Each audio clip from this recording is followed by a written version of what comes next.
Hey friends, welcome back to our chapter reading. Today we are going to read another Beatrix Potter story from this book, The Giant Treasury of Peter Rabbit. And all these stories are written by Beatrix Potter and illustrated by Beatrix Potter. So today we are going to read The Tale of Benjamin Bunny. Let's get started. One morning, a little rabbit sat on a bank. He pricked his ears and listened to the trit-trot of a pony. A gig was coming along the road. It was driven by Mr. McGregor, and beside him sat Mrs. McGregor in her best bonnet.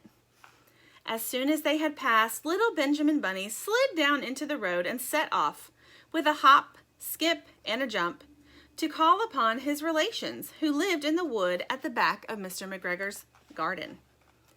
That wood was full of rabbit holes, and in the neatest, sandiest hole of all lived Benjamin's aunt and his cousins, Flopsy, Mopsy, Cottontail, and Peter. You remember Peter Rabbit? Old Mrs. Rabbit was a widow. She earned her living by knitting rabbit wool mittens and muffet tees. I once bought a pair at a bazaar. She also sold herbs and rosemary tea and rabbit tobacco, which is what we call lavender. Little Benjamin did not very much want to see his aunt. He came round the back of the fir tree and nearly tumbled upon the top of his cousin Peter. Peter was sitting by himself. He looked poorly and was dressed in a red cotton pocket handkerchief.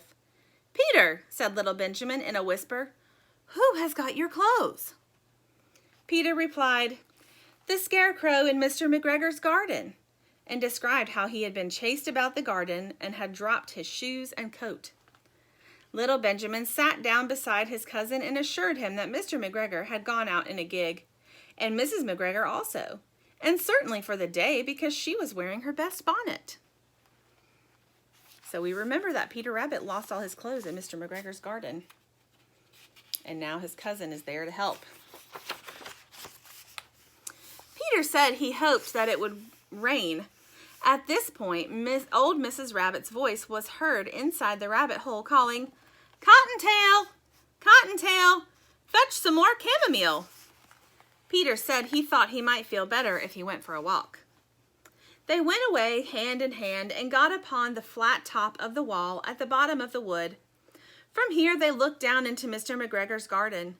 Peter's coat and shoes were plainly to be seen upon the scarecrow, topped with an old tam-o'-shanter of Mr. McGregor's.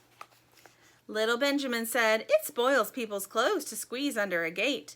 The proper way to get in is to climb down a pear tree." Peter fell down head first, but it was of no consequence, as the bed below was newly raked and quite soft. It had been sown with lettuces. They left a great many odd little footmarks all over the bed, especially little Benjamin, who was wearing clogs. Little Benjamin said that the first thing to be done was to get back Peter's clothes, in order that they might be able to use the pocket handkerchief. They took them off the scarecrow. There had been rain during the night. There was water in the shoes, and the coat was somewhat shrunk. Benjamin tried on the tam-o'-shanter, but it was too big for him. Then he suggested that they should fill the pocket handkerchief with onions as a little present for his aunt. Peter did not seem to be enjoying himself. He kept hearing noises. Wonder what he's hearing.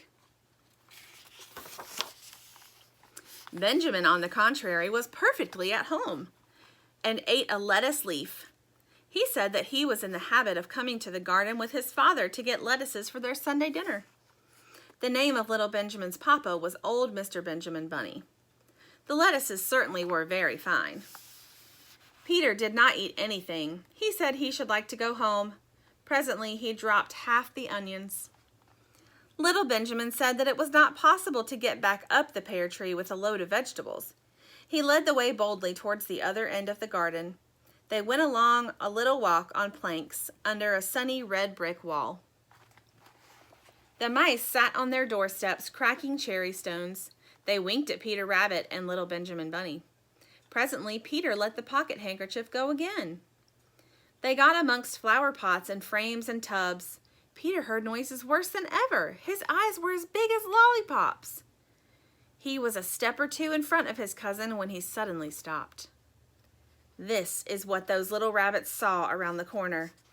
Little Benjamin took one look, and then, in a half a minute less than no time, he hid himself and Peter and the onions underneath a large basket. What did they see? I see a cat. The cat got up and stretched herself and came and sniffed at the basket. Perhaps she liked the smell of onions. Anyway, she sat down upon the top of the basket. She sat there for 5 hours. I cannot draw you a picture of Peter and Benjamin underneath the basket because it was quite dark, and because the smell of onions was fearful. It made Peter Rabbit and little Benjamin cry. The sun got round behind the wood, and it was quite late in the afternoon, but still the cat sat upon the basket. At length there was a pitter-patter, and some bits of mortar fell from the wall above. The cat looked up and saw old Mr. Benjamin Bunny prancing along the top of the wall of the upper terrace. He was smoking a pipe of rabbit tobacco and had a little switch in his hand. He was looking for his son. Old Mr. Bunny had no opinion whatever of cats. He took a tremendous jump off the top of the wall on the top of the cat and cuffed it off the basket and kicked it into the greenhouse, scratching off a handful of fur. The cat was too much surprised to scratch back. When old Mr. Bunny had driven the cat into the greenhouse, he locked the door. Then he came back to the basket and took out his son Benjamin by the ears and whipped him with the little switch. Then he took out his nephew Peter. Then he took out the handkerchief of onions and marched out of the garden. When Mr. McGregor returned about half an hour later, he observed several things which perplexed him. It looked as though some person had been walking all over the garden in a pair of clogs, only the footmarks were too ridiculously little. Also, he could not understand how the cat could have managed to shut herself up inside the greenhouse, locking the door upon the outside. When Peter got home, his mother forgave him because she was so glad to see that he had found his shoes and coat. Cottontail and Peter folded up the pocket handkerchief, and old Mrs. Rabbit strung up the onions and hung them from the kitchen ceiling with the bunches of herbs and rabbit tobacco. The end. So Peter and Benjamin were cousins, and Benjamin tried to help Peter get his stuff back, but then they got stuck under that basket. Can you imagine 5 hours? Oh my goodness. But thankfully they all made it back home and everyone was well. So join me again next time and we'll check out another one of Beatrix Potter's stories. See ya.